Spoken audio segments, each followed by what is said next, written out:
Welcome to This Week in Racing, our weekly roundup of the top racing headlines that you don't want to miss. Today, Logan, Claudia, and I are going to talk about Mick Schumacher's IndyCar debut and Fernando Alonso's potential last hurrah. But first, let's talk about Max Verstappen winning his first race in a Ferrari. Oh, yeah. Well, as we know, Max Verstappen won his first ever GT3 race, which is a wild stat on its own to win your first race in a new series. Could you imagine Colton Herta coming into his first F1 race and winning in a couple of years? That's crazy to imagine. The internet will lose its mind. Pretty insane at the Nürburgring too, a really difficult and notoriously dangerous track. So can't believe this was the same guy they had to make sit down and take a test and get his license to race in a different series just a couple weeks ago. It was pretty wild to see the number of viewings increase with Max Verstappen being there. I think in the last race he raced, there was a record-breaking audience number, which is wild. I'm assuming that GT3 also saw a huge boom of Max Verstappen fans that were curious. I mean, I know that I had no intention on even following the GT3 race, and I definitely was fully scrolling for updates on social media. I was like, where is Max? I'm so curious to see how he's doing. So I think it's really interesting to see the amount of attention he's been able to bring to these different series. I agree, Claudia, same. I don't think I've ever followed a GT3 race. The amount of updates, you'd think that every single account that I follow on Instagram was GT3 related, but it was awesome to see Max. I don't know, it's clearly something he's been wanting to do for a while, and next up on the list has got to be the 24-hour race. I mean, he's said it a million times before that he wants to do it. Even Helmut Marko has confirmed that.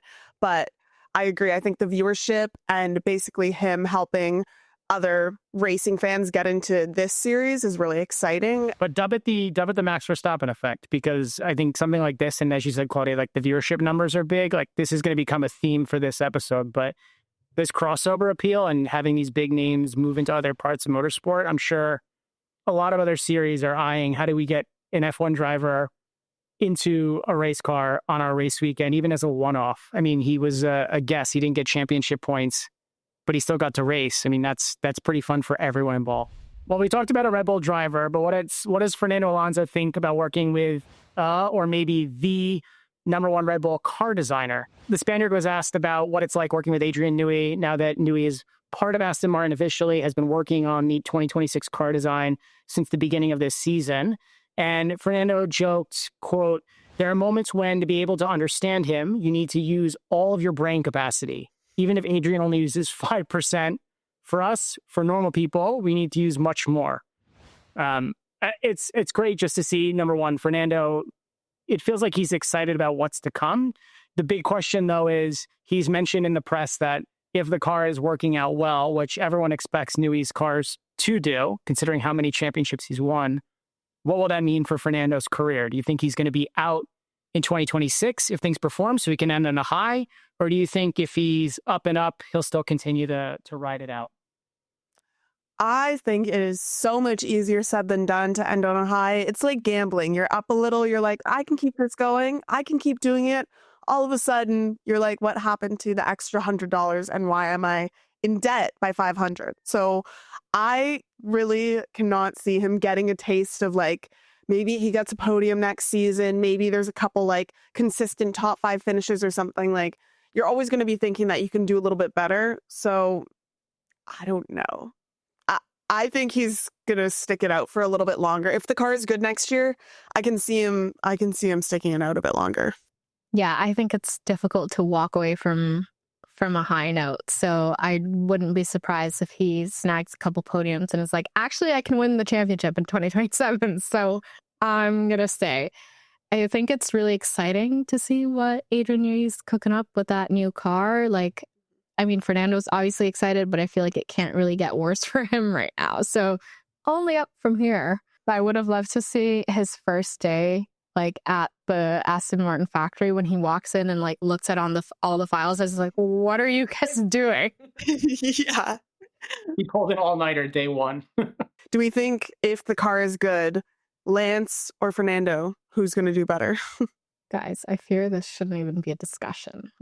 I know, but Lance has had some moments this year. I don't know. I do think that if the car is good, Lance is going to surprise a couple of people. Like, I definitely see him pulling those consistent, P5s, maybe even an occasional podium if the Aston Martin's going to be actually as competitive as everyone thinks it is. So won't put that past him. But I definitely think if anyone's going to take home the win next year, it would be Fernando to me. I hope it's Fernando. Yeah. Sorry, Canadian Lance. That's like sacrilegious against your country. It's unpatriotic. Well, I know. I'm sorry. What can I say? Well, last week we asked you guys whether you think that final Red Bull seat should go to Yuki Tsunoda or Liam Lawson. And by a decent margin, the vote went to Liam. So you channeled your inner helmet, Marco. You made your cuts.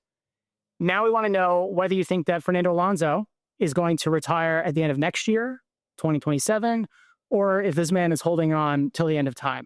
So let us know in the poll. And while you're there, be sure to subscribe for more videos just like this. In the IndyCar world, we've got a new face who is going to be doing a test on October 13th. It was announced that Mick Schumacher will be doing a test with RLL on October 13th at IMS. They'll be doing it on the Indianapolis road course, and it's his very first time ever getting into an IndyCar. I don't know why that kind of shocked me. I guess because he's been in the single-seater world for so long that I just would have assumed at some point he tested an IndyCar, but it's his debut run. He's doing it with RLL. It's going to be very exciting. Nobody knows what this means for his career, for his future, because currently he's racing in WEC, and he's been tied to Cadillac, but then also been tied to McLaren when they come in 2027.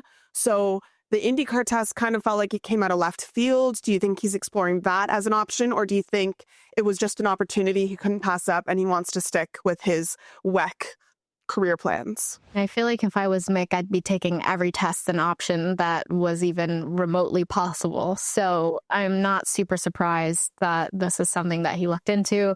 Outside of WEC and F1, like IndyCar is probably one of the other major series out there that has some recognition and a lot of high competition. So I'm not surprised to see this from him, and I hope it goes well. I'd love to see him in IndyCar. I think he'd probably enjoy the IndyCar culture. Like, it's so much more relaxed. It's exciting. It seems more inviting, not just for the drivers, but also for the fans. Plus, he's got a major fan base, so he would immediately be welcomed into the paddock.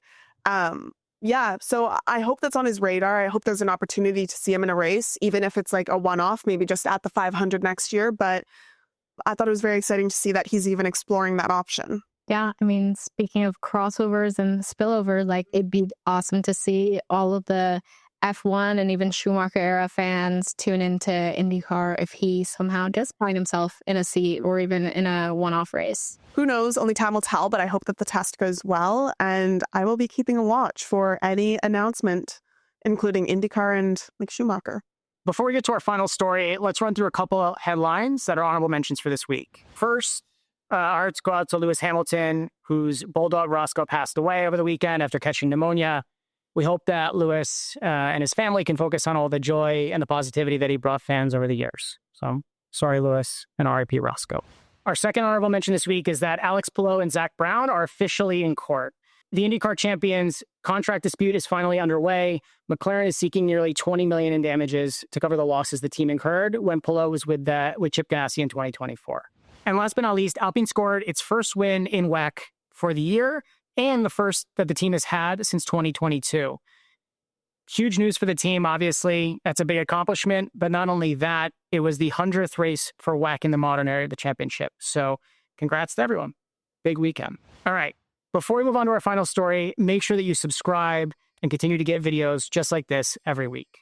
So to close this out, Romain Grosjean is back behind the wheel in Formula One. The test weekend with Haas marked the first time that he had been back in a car since his horrific crash in Bahrain in 2020. He said, "They made me cry at the end of the day. I kept my visor down, but for my last in-lap, everyone from Ferrari, Red Bull, Pirelli, and of course the Haas F1 team was here, clapping and giving me like an ovation."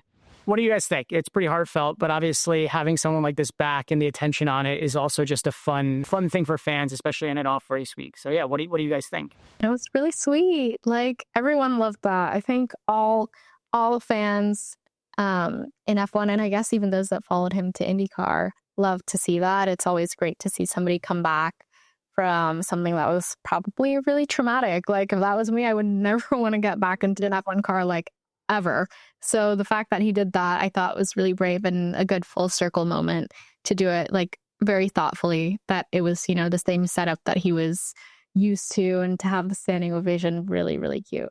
I hope it went well for him. I hope it gave him some sort of closure, almost like he was able to conquer that again. But yeah, it was great to see. Yeah, I agree. I hope we get to see more returning characters. Obviously, they won't always be in the same, you know, emotional situation as this, but it's always nice to see ex-F1 drivers get in the car. It actually reminded me a lot of the other big headline. I know we didn't discuss this previously, but Marc Marquez won another championship in MotoGP, and for those that didn't know, suffered an insane accident in 2020. So for him to be able to come back and like win a championship again, I think that just reminded me of the Grosjean story of, like, you know, being able to go through something so awful and horrible that probably like wrecks your body and takes years to fully recover from, and to be able to get back into the car, back on the bike, is a really brave thing to do. So yeah, good for him. I think we should call this the week of crossovers as well, because alongside Grosjean was James Hinchcliffe getting to drive the Haas car. It was his very first time ever driving an F1 car, which I thought kind of surprising. I thought maybe like in his earlier racing days, he maybe would have had a chance to do a test or something. He was doing this as a broadcast feature that'll be aired during the United States Grand Prix weekend. And so I'm excited to see that. I'm excited to hear his thoughts and how it went for him. I know that he was very excited. I know that Will Buxton was posting like good luck and congratulatory things. So it's always exciting when you get to see a colleague, I guess, jumping in their dream car, but love to see the IndyCar F1 crossover as well. I'm sure Will was like, my son's all grown up. He's going off to school. He posted something and it was like, he's got a cardboard cutout of James in his room. And he's like, now I can say I have an F1 driver in my room. Well, the way those guys have gelled off that broadcast is so good. Oh, it's so good. So it's great to see them doing that for the IndyCar world, but then also having James and Will come back and make features on F1 TV, because they're big personalities and they're great for the racing world. Well, comment below if you think there's any headlines that we missed. And while you're there, consider becoming a channel member, because members will get access to videos early. They'll get exclusive cuts from different episodes and much more. Thank you as always for watching, and we'll see you in the next one.